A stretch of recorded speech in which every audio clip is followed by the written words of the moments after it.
All right, we're going hot today. We've got another really good episode that I'm excited about, that who knows what direction it could go in. Anytime I have friends on or people I communicate with regularly, it gets tough sometimes because you want to get into so much stuff. But first, I want to thank Volkortson Firearms. Scotty Volkortson over there was on last week. They're sponsoring the show this week, so special thanks to Volkortson. And I want to take a minute and thank everybody that sponsors the show. Head over to www.johnbartoloshow.com. Today, no big introduction. We got the one and only Donald Trump Jr. What's up, Donnie? What's going on, buddy? How you doing? This is tough, and at the same time, we've been trying to do this for so long, and it's always when I have someone on that I communicate with, we go back and forth. It's hard sometimes because you want to start at the beginning and get into the story, but at the same time, you know the story, so it makes it a little interesting. But having you on is amazing, and I can't thank you enough for taking the time. And I want to dive right in and get into this. We both grew up in the Northeast. And it's kind of crazy how we both gravitated towards the outdoors, shooting, things like that, the outdoor lifestyle, training. It's kind of weird, isn't it? Everybody always kind of brings that up. Yeah, I mean, I guess we all probably got lucky in a certain way. I know, I had a couple people in my life that just sort of took me under their wing. And so I always say, I'm the most unlikely competitive shooter / hunter, fisherman, outdoorsman in the world. I mean, I grew up on Fifth Avenue in New York City. No business being out there. None.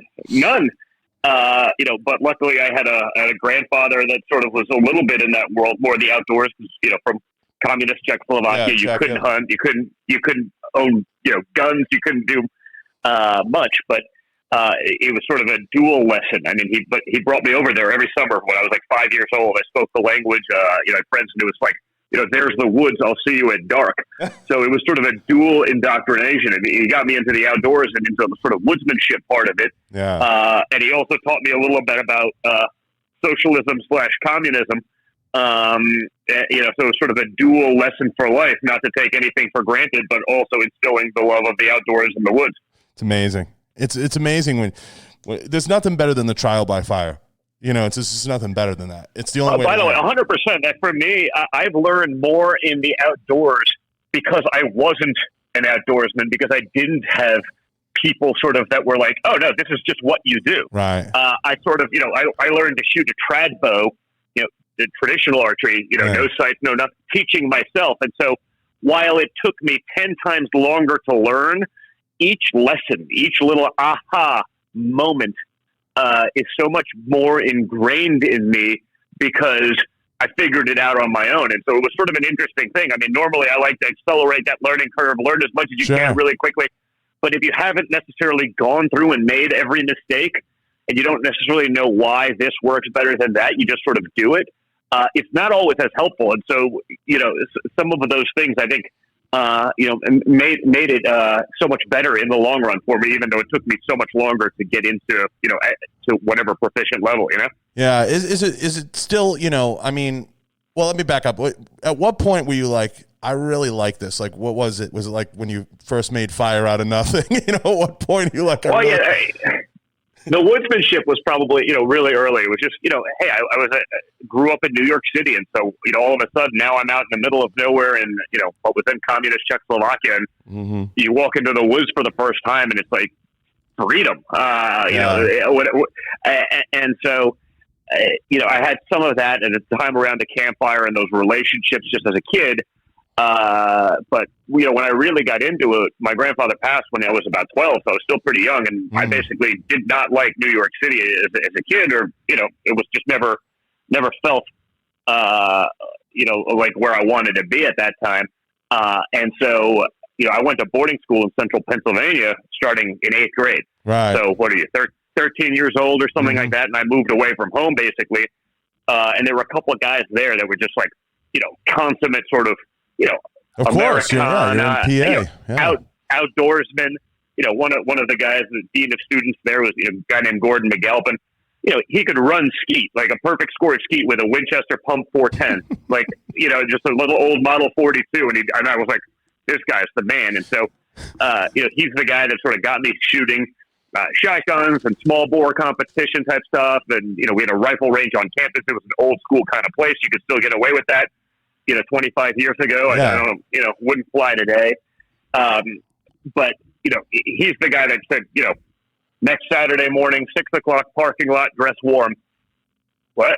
Today today that would be like the start of a really bad scene. Yeah, it's so funny you're saying this because Bruce from Quest brought up the same thing 1,000 years ago in New Jersey when Bruce was growing up. He said the custodian used to take them to shooting, in the NRA. This is in New Jersey, Johnny. You know what I mean? So that's crazy. Exactly. And he goes, today that would be like you'd be arrested. It'd be a Lifetime movie or something. And then the custodian used to take them to McDonald's after they would do the shooting. They would go out and do the NRA. They were a shooting team in New Jersey. I mean, that's crazy, man. I know, Bruce. I know you're out there. I know, he's older, but I mean, that's crazy how it changes. But all in all, it's. The outdoor stuff is really amazing. You get lost in a wormhole with the outdoor stuff. It's just so much fun being able to fish. And it wasn't for me till I went out to Amherst that it kind of opened up my eyes to all that stuff in school. And then, had the opportunity. Oh, yeah. Listen, I'm just grateful for those. And I mean, I think it's something that we all have to do better in the community.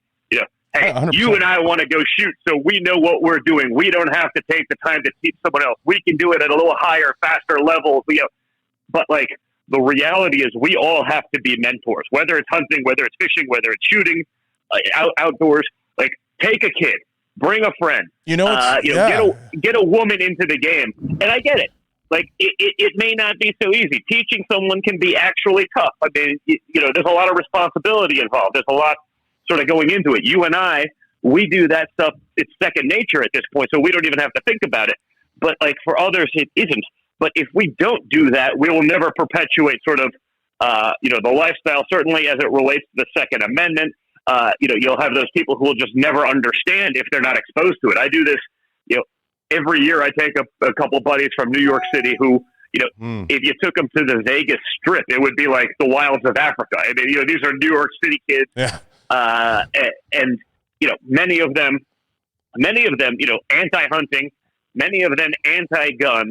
And I'm like, listen, guys, you've known me for years. Known me for years. Like, give me 6 hours of your weekend. And I'll take them upstate, take them to a range, take them on teach them how to shoot some basic clays, safety, yada, yada, yada.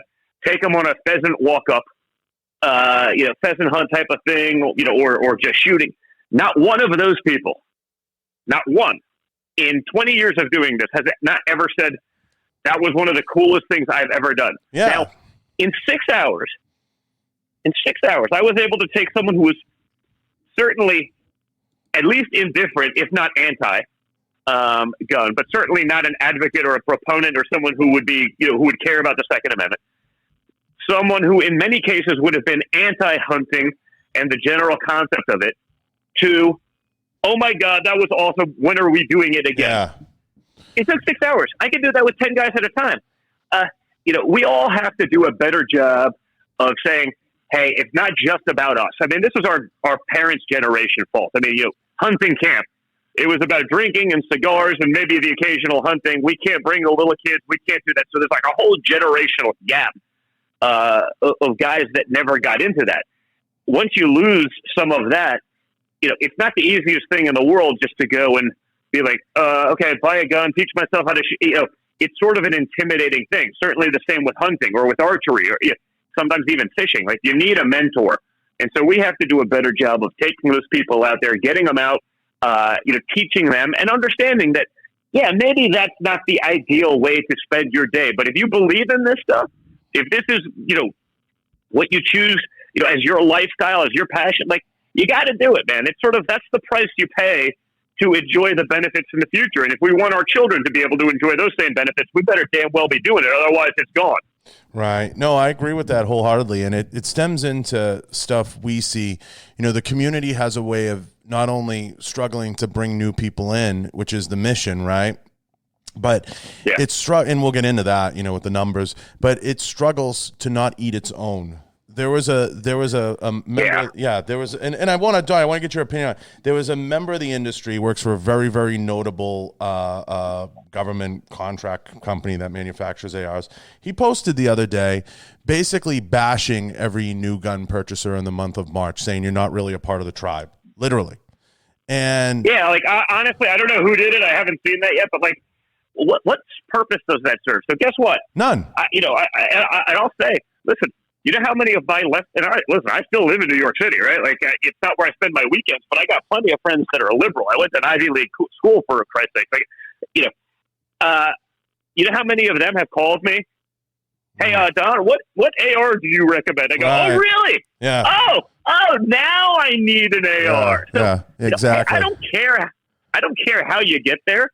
Welcome them. Yeah. Welcome them. Hey, by the way, the industry, it's not like, there's only 50,000 people making AR lowers right now. Like, it's probably not a bad thing to introduce some new customers. I'm just saying, I don't know much about business, I guess, but like, seems to me pretty logical. Why? But why do you think that exists? Those people. Why do they do it? Why? I'm not sure. Listen, I understand why. And again, because hey, as a guy from a business that doesn't have anything to do with firearms, and someone who's from a more liberal place, and deals with a clientele that's going to be more liberal oftentimes. Hey, it hasn't exactly been easy for me to be a vocal proponent of the Second Amendment, of shooting, certainly not of hunting. I've taken a lot of heat, probably lost quite a bit of business and opportunities for myself because of it. But I'm willing to do it. So I can understand maybe there's some bitterness because, if you're in the industry, these people, many of them are, attacking your lifestyle, your hobby, your vocation every day with their anti-nonsense. But like, you know what? If they see the light that takes, I don't want to have experiences like this make them do so. But it only solidifies the point of why the Second Amendment there. It's not there for hunting. Okay. Yeah. It's there more for this. And if that's the sort of wake up call that 2.5 million purchase, like that's the highest number ever. Okay. In March, I imagine April will be about the same. Yeah, I agree. So you know what? Welcome those people on. I think it will show politicians that even if it's not a top of mind issue, even if it's not a top 2 or 3 issue for those people a while ago, guess what, man? People, when the shit hits the fan, so to speak, people are still thinking about that Second Amendment. It's the Second Amendment for a reason. It wasn't like some sort of distant afterthought 500 years later. It was the second thing after freedom of speech and religion that our founding fathers came up with. So, like it or not, I think it has to send a message to politicians that, hey, maybe we got to be a little bit more careful with this stuff because, if you look at the left right now, let's just ban them all. Don't worry about it. You can hunt with a slingshot. That's a weapon. Like, stop. I was just blown away because they work for a very large company, Knights Armament, and they're out there bashing new customers. I'm like, are you kidding me? Like I said, I didn't see it. I don't know who did it or whatever, but like, I don't think it's helpful. But honestly, we don't always do the best job. No, I agree with that. Of getting, like I said, if there's things that I see that I'm just like, come on, guys. Yeah, like, let's get it together. Lock it up. Guess what? If it's sort of turning me off, and again, this is hunting, this is shooting.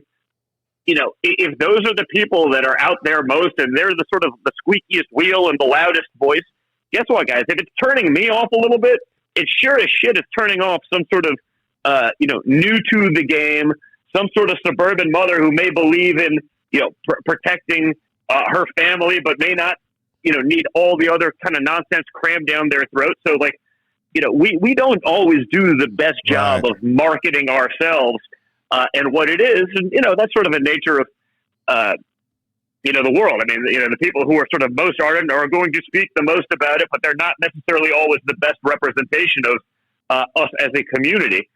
And, you have to take the good with the bad. But, yeah, I don't understand why you would not sort of new sales. I would be out there saying, hey, as I have. I mean, I posted on it yesterday. Wow, that's great. Like, you don't need the Second Amendment. till you need the Second Amendment. So this should be a lesson for everyone. I just never worked in a business where, like, I came from finance, after I went to the academy, I got into this business, but like, I never understood, like, in this business, people bash each other so openly, and I'm like, live and let live, dude. Like, I guess that's the part of me that becomes almost like a flower child in it all. I'm like, what's the big deal? Like, you know, if somebody wants to go and buy a gun and maybe they took a picture of it, if the picture wasn't up to snuff, do we have to like lynch them now inside our own industry, killing our own people? Well, you know? Yeah. And that's the thing. I mean, you see it. It was interesting. I was having a conversation with some of my buddies who are on like Field Ethos, so sort of a newer, you know, more based on, you know, outdoors and hunting lifestyle. And they were talking just about that, which is like, sort of guys that are the real deal may not post the coolest pictures on Instagram, but they know a lot more than the influencer shooter on Instagram who, you know, is, you know, posing with his first gun and, you know, but they got 50,000 followers, so they get the sponsorship having never shot a gun before. So, you know, it was interesting. It was an interesting conversation because it sort of felt like so many things within the community. It's sort of like we're marketing the way every other company in the world marketed 25 years ago. Yeah, I know. It's so accurate. Like, you know, the shooting industry, it's like it's sort of like, well, you know, that was cool in America, but that was big. You know, now it's big in Japan, even though it was big in America in the 80s. There seems to be a lag time for a lot of ways, and I think that's what's scary about it because, you know, in an industry that is as controversial, whether it should be or not, it still is because of the media, because of this. Like, I feel there's such a way that we could probably put ourselves forward in a better light, where, hey, we should be welcoming, we should be accepting. Frankly, we should spend more time on those who are new to the game because it's not the easiest thing to get into. I mean, if they took that step, like I said, I had more liberal friends. It's always funny. Don. Why do I have to wait 10 days for a hit? This is ridiculous. I go, I mean, like, you know, this is someone who I've literally argued, who is convinced that there are no gun laws, that there are no background checks, that there are no waiting periods. I mean, they're arguing with me about these things. I go, well, have you ever tried doing it? This is 3 years ago. Now, today, they're saying, this is bullshit. Why do I have to wait for this? I need this now. Who knows what happens? I go, well, I don't know. You're the one pushing for gun control for the last decade of your life. What are you talking about? Like, you know, I've been telling you that this stuff exists, that it's already in place. He's like, yeah, but I have no criminal record. I go, aha. Like, yeah. I don't it's either. Crazy. It's crazy. I had the guy if you wanted to break the law, you could probably get a handgun, just like every criminal. Yeah. I had the guy on from Warrior One Tactical, the dude in California, the FFL. Great guy. Total savage, animal. He gets on and he laid it all out. He's like, I had people coming in that had never bought guns before, willing to pay extra money, trying to bypass the wait period, everything. His shelves were bare.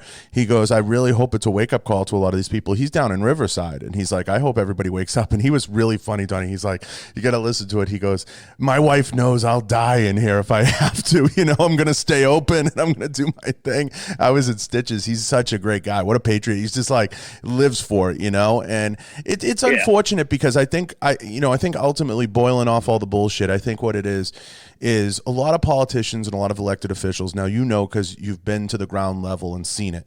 These FFLs are small mom and pop shops. They're family run businesses. Are. I mean, and listen, you know, I have no shortage of guns.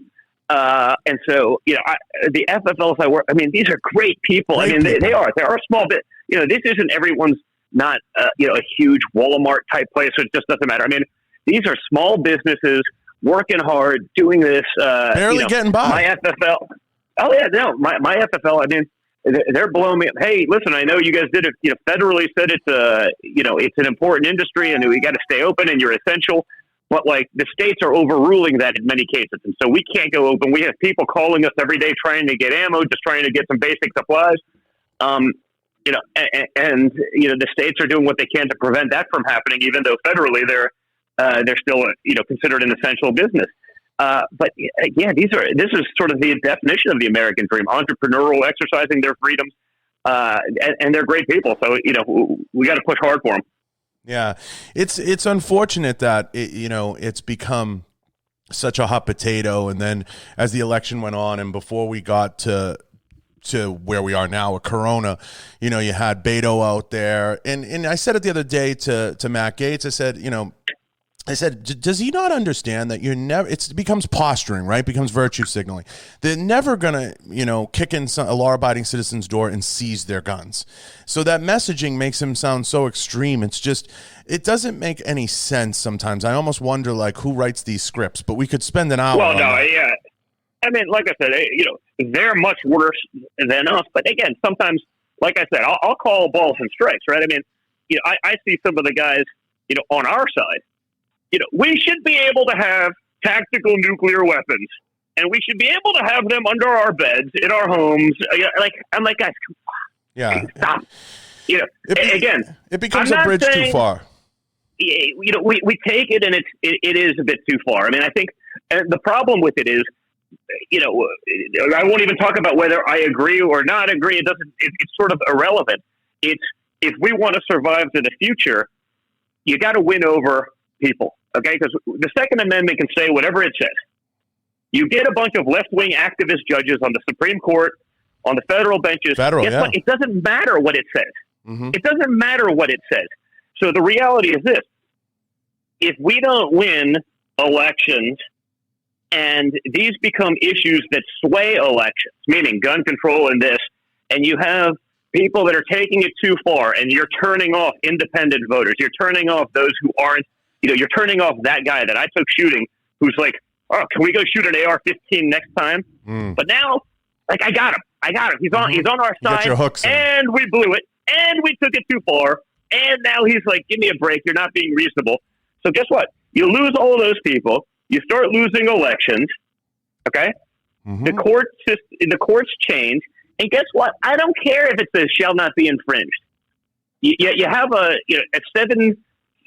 two Supreme Court to the left. It means nothing what it says, okay? Because the left has shown, the right has shown that they'll go out of their way not to be activists, unfortunately. But the left has shown, they're more than willing to be totally activist partisans. So it doesn't matter what it says. This is my opinion. I'll probably get criticized for it, but there has to be a little bit of a pragmatic approach to some of these things. No, I don't think you'll get criticized. I'm sure there'll be people in the industry. I can't believe he said dieharders. The dieharders. Yeah, no, the dieharders. But the problem is, I truly believe that if you take it too far, you push the craziest of the crazy out front. You make them your spokesperson. Guess what? You lose all those independents. It starts becoming an election issue. You lose those elections. You get leftist activists on courts, and all of a sudden, you have a very different dynamic. So, I'm much more of a pragmatist than that. I want to make sure we maintain what we have, that we can do these things, and we keep those freedoms going. It's just about educating those people that there is an extreme side to any issue. Look at AOC. There's extremes to every issue, and there's people. Yeah, and by the way, those are the loudest voices on both sides, and so they get the most attention. The difference is. We're not on a balanced playing field. We're not going to get the benefit of the doubt from the media, whereas they will. Right. If one of our crazy people says something, oh, this is the guy that's, he's the thought leader for that. If one of their crazy people says something, oh, that's just a crazy person. It's different. We're not playing on a level battlefield, and we have to recognize that, and we still have to play by those rules, unfortunately, because it is what it is. Now, You brought up earlier, because you said a lot to unpack. You brought up earlier the marketing and how the industry is behind. It's so behind. There are very few innovators. Tom Taylor, one of them I'm going to have on tomorrow, is one of those guys. Sounds great. Yeah, there's very few innovators in the industry that are forward thinking. And you go into these boardrooms and you go into these meetings, and it's just they're 10 years behind. It's like I said, even I'm sorry, Laird, I'll be a little. I said to the SEI guys, I go, you got. Donnie and Kim up there talking. Why don't you guys stream this stuff? Why aren't you putting it? And they just looked at me like, oh, that's a great idea. And I'm sorry, but just not to give the inside baseball away, but I'm like, why aren't you guys putting this stuff, out there? Just common sense things. And they look at you like, streaming? What's that? Yeah, no, listen, I think there's a lot of growth. I mean, hey, there are some things that are pretty promising to me. I mean, I see sort of, I've been shooting long range, for example, for 25 years. Like I was shooting long range before it was cool, before, and doing that kind of stuff. But now you see, I mean, we were literally still like shimming bases with like washers and stuff like that to try to get some, like, scopes didn't have, click turrets and these sort of things. It was a whole different game. I mean, I still had the old tank manual rangefinders that weighed about 30 pounds. Needed a tripod to set up to be able to range anything past 300 yards. But now I look at what's going on in the PRS world and all of these things and the skill sets and, I mean, we're coming up with stuff. We're making those guns cool. We're making something different. We're, as a guy that started off sort of in, high power competition and small, it was great and the people were awesome, but it's, it's sort of the same course of fire every time. And, we're making it exciting. You see what's going on in 3-gun and, the skill set of today's, competitive shooters are just going through the roof with stuff that's exciting. They're welcoming females, which is awesome. I don't know another industry that could turn off sort of half of the population and manage to thrive. So, getting, and again, you had that gap of our parents' generation where it was like, no, this is guy time. We don't want to take the kids. And so we lost a big opportunity there. But, I see some of that stuff starting to come back with, some fun stuff. So listen, I don't think it's all doom and gloom, but I think we probably have to, up our game. And there are the, Tom and what SIG has done, whether it be through optics, whether it be through some of the new innovations. I mean, they're doing an awesome job. Other guys have been, a lot more run of the mill. Well, let's just do this. Okay, there's a panic. Let's buy 50 new CNC machines and run AR lowers for, I can't believe that stopped. I can't believe we didn't sell 2 billion AR lowers that we tooled up for, but we haven't invented anything else.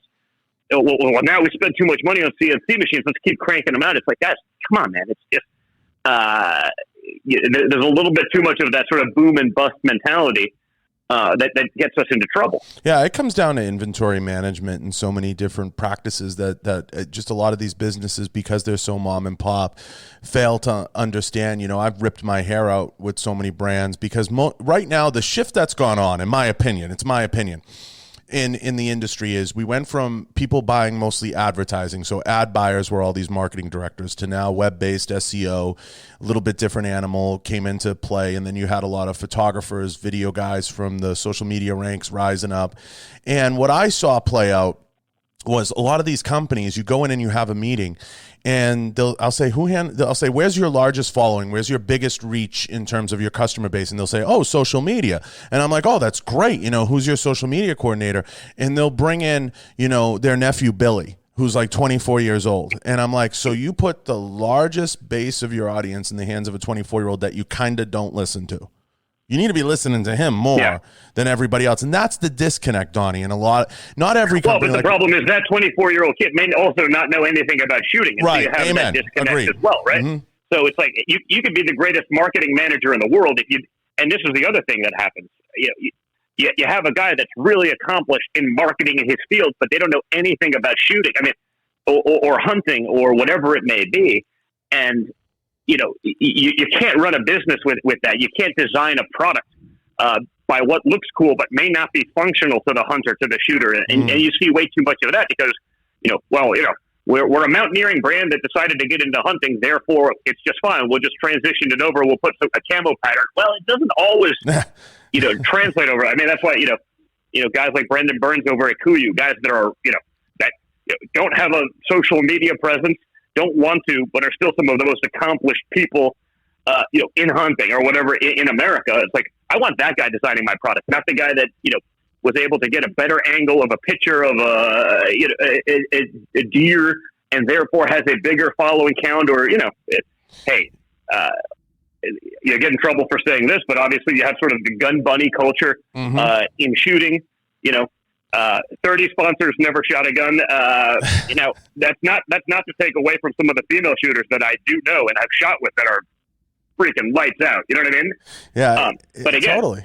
That shooter who's a female shooter who's lights out is not getting the sponsorship over the one with 50,000 Instagram followers that couldn't hit a 3 MOA target at 100 yards if their life depended on it. Right. So that's the problem, and we're creating it for ourselves in many cases. Yeah, a lot of it's the manufacturers, and the companies. Now, We could spend literally all day on that alone because it does go down such a wormhole. And I think, and I've seen this in the fitness culture too. You have people that have never won a competition and so on. And, you know, Jay Cutler is one of the few. Jay's done a great job, you know, marrying social media with his accomplishments. And I think listen, we have some of them that, you know, Jim Shockey, Fred Eichler, you know, in hunting, you know, some of the Jerry Michalik. Talk about Jerry. He was Michalik is incredible. I mean, you know, and he's got it, and he's actually done a great job on all sorts of platforms. YouTube kills it. Yeah. You know, and I mean, hey, I've shot with him. It's so impressive. You can't imagine a human being could do that quickly, you know, kind of thing. He's amazing. Doug Koenig, Rob Latham, like there's guys that are doing it. But then there's people that you see, you know, new sponsorship. And I'm like, I don't know, like I don't see anything that impressive. I think just my theory and the whole thing. If you're a Max Michel or even a Jerry, even though Jerry's done a good job, Max is insane. Yeah, Max, you can get away with not having as big a social media presence because you're winning everything. And you can get away with it. You don't have to knock it out. So if you're at the top of the table or top 5%, do you have to have this crazy social media presence? Like, no. Like you look at Daniel Horner at SIG. Daniel's so accomplished. You know, you can't help but be impressed when you talk with Daniel. And I've spent 2 hours with the guy. He's amazing. And the same with Max. Max is like, I'm not that good at social. Maybe one day I'll learn it. You know, and I always laugh when I talk to him. But he's so good. Yeah. He's so personable. Well, listen.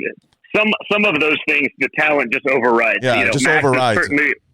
Max is one of those guys, and yeah, you're right. He's got a great personality too, so it works out. You know, Doug Koenig is that way. I mean, Doug's a buddy of mine as well, and like, you know, great personality, and you know, I mean, he just wins. He's just you know, you can't fathom how good he is, and you know, he's one of those guys that also transcends sort of. Hey, give him a rifle. He's pretty damn good. Give him a shotgun. He's one of those guys that can do it all. And there's not a lot of those guys. It's hard to marry the two, and it always will be. It's like those who teach can't do, and so on and so forth. There's very few times that you'll take a business class from a teacher, you know, that's a billionaire. You know what I mean? So it's hard to always, you know, marry the two. But there is always those unique possibilities and opportunities. You know, I was a CEO of a rifle company, so I was the first leader that was put out there really in the industry. I don't know of another CEO that had as big a following or was being followed or paid attention to or scrutinized as much as I was. But I like to think that I was one of the first that was putting myself out there the way that I was.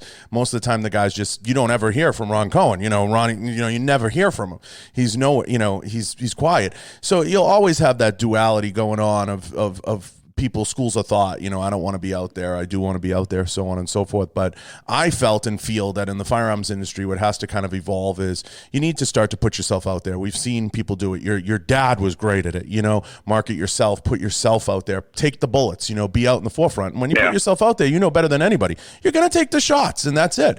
You know, and sometimes that works good for a brand and sometimes it doesn't work good for a brand. It just depends.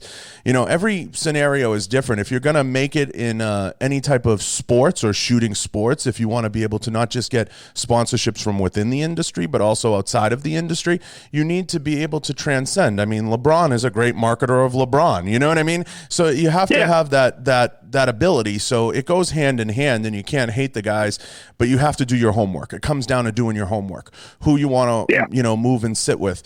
You know, people thought I was crazy when I was bringing more of a fitness element into shooting. Now it's the norm. People thought I was crazy. You know, Tony and I running around. People thought that was nuts. So I was always trying to find new spaces because the way I looked at it, the enemy of my enemy is my friend. And that's the way I've always viewed it. So I always want to put more people into the equation. I looked at action sports. I looked at, you know, things like Monster, Bang, things that those companies were doing, Rockstar, and I really enjoyed some of the marketing that they would do. And you go on their platforms and you never see a can of energy drink. I mean, but on social media, but on YouTube's and on some of their channeling, you go to Red Bull's channel, it's all planes, it's all, you know, there's marketing and there's signaling there, but I love the debranding strategy. I feel and have felt for a long time, Donnie, in our industry, we make it too much about the gun. And well, by the way, this is what I yell at every time. It's like you see the guy.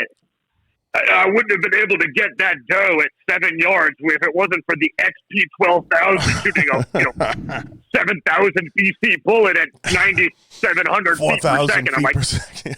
I'm like, I don't know. I probably could have killed it with a recurve pretty easily. Like, there's definitely, there's product placement, and then there's jamming it down everyone's throats. And we've made that sort of, well, you're not a real hunter if you didn't shoot a 300-inch deer. It's like, well, I don't know. Everything's sort of relative. There are places where if you shoot a 130-inch deer, it's a trophy. Yeah. It's a huge trophy. Everything's relative to where you are and what you are. But when we make it, well, that's not an accomplishment. No, it is. For that guy, it's an accomplishment. But he's watching everyone on TV saying it's not. It's sort of like, well, why do I bother? If I'm never going to be able to get to that, if I'm not going to be able to hunt the King Ranch or something like that, to get something, that's a monster. What am I doing? And you see the same thing in shooting. And so, I think we have to do a better job of sort of making some of these things aspirational, not just like, well, you see these guys, I shot my 7th 200-inch public land whitetail this season. I'm like, no, you didn't. No, you didn't. Okay, no way. No way. Like, stop. Yeah. So we have to discipline ourselves a little bit better too. It'll evolve. It has to. I think it'll continue to evolve, the marketing, the messaging. As time goes on, I think streaming is the way to go. I think podcasting, because I feel and have felt, and I know you'll agree with this, one of the biggest failures in our sport and in our ecosystem is we don't put a voice and we don't put context behind everything. Everything's either a shoot fast video, and I was talking to Clint Smith at Thunder Ranch about this, or it's like a gimmick video or a gadget video. And those are great videos. We call it like trickery, parlor tricks. And those are great. They'll get you views. But we have to put a voice behind the great shooters out there, the great voices out there, because you meet Max, he's a great guy. You meet JJ, great guy. You meet these people, Doug, you spend time with them, great people. You put them on air and get their voice out there, because I feel and have felt for a long time, the industry's biggest failure is we don't put enough of a voice and context behind the shooting world. And we can spend all day on IDPA and IPSC. I mean, until they learn to put the score on and stream the matches properly, that'll never thrive. It's because nobody's going to those matches. Nobody's going to Area 1 in Montana and Missoula to watch a match. It's not a ticket based thing. It needs to be streamed, and that's something that the UFC figured out very early on. You need to get into streaming, and you need to get into something like that, like a pay portal. And the only way it can be all brought together is whether it's the USCCA or IDPA or IPSC or NRA or NSSF get together and figure it out, and all get to the table and figure it out.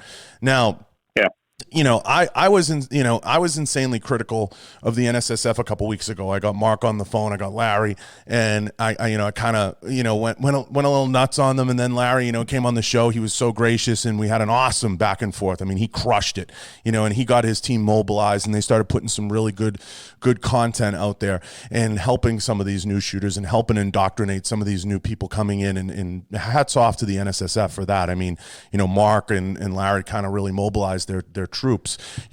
I gotta ask. I have to ask. I'd be failing at my job if I didn't. Where's the NRA in this? Where are they? Well, they're out there doing what they can. Obviously, I mean, I think know on the they're fighting Govy too many side battles with too many fronts. Hey, between all the lawsuits, I mean, there's just an active, attempt to try to take them down by all these leftist state attorney generals and stuff like that. So, I do think they do a good job with what they can, and I think they do an incredible job legislatively. But you can't win everything. I mean, so I agree. Listen, the end is we all have to get together, and all of us collectively have to do a better job. And the way I look at it is sort of, we have enough common enemies that we shouldn't be infighting and wasting our energies hitting each other. No, we got enough people willing to take those cheap shots at us. We shouldn't be doing it ourselves and frankly giving the other side more ammunition against us. We really got to get together and be able to do this, as a collective. I went on their website, and there's literally, they should be offering free memberships to every new gun owner right now. They should be offering a free class, sign up now and get a free class. I'm just saying, it's just, I'd love to see. Well, they do a bunch of that stuff educationally and stuff like that. That doesn't get blown up as much as, as other things, but they do a lot of that. There's no shortage of NRA sanctioned events and pistol matches to keep some of those things going. And I understand they also, they take a lot of hits as well. Even from within the community, some perhaps rightfully so, most frankly not. Just as someone with perhaps a bit more of an insider perspective. But again, without question, we have to, we do have to get together, and we do have to do a better job of all of those things. Hey, John, I apologize, but I'm getting blown up for work. I gotta deal with something. Can we do a part 2 later on? Whatever you want. All right. My phone's rang 15 times in the last thing. We just got obviously a lot of stuff going on, even though I'm not in the office with the quarantine. I just got to be able to deal with a couple things. I'm getting I'm getting blown up. If you promise to do part 2, we'll cut it off here, and we'll queue up part 2. You tell me when. All right, buddy. Sounds good. All right. There he goes. Right. There he goes. Later. There he goes. He's off. So phenomenal. What a great guy. So awesome. Can't thank him enough. We'll do part 2. Obviously, having him on, having Donald Trump Jr. on is awesome to get his input on all things. We'll get to Corona. We'll do a part 2, and we'll get some input from him. But he had to jump off the line. He's got a lot going on. We actually went longer than was anticipated, and seeing where. Where everything goes and how we grow from here. Obviously, it's an interesting time. And I want to take a minute and I want to thank everybody. I want to thank everyone from Volkortsen Firearms. I want to thank Scott Volkortsen. Sorry. Got a frog in my throat. I want to thank Scott Volkortsen and Volkortsen Firearms, and I want to thank everybody who took the time to participate in putting all this stuff together this week. We'll be back with another episode shortly. I have Heidi Smith from Thunder Ranch coming on, and then later on today we'll have the Congressman Lee Zeldin. So, and I look forward to it. And tomorrow we'll have Tom Taylor from SIG. So I appreciate everybody. I appreciate all the sponsors. Head over to www.johnbartoloshow.com and check out all the different sponsors we have for the show. So I appreciate you guys, and I appreciate Donald Trump Jr. for taking the time to come on. Spend 40 minutes with us. He was supposed to spend 20. So I appreciate it. I'll talk to you guys later. We're out.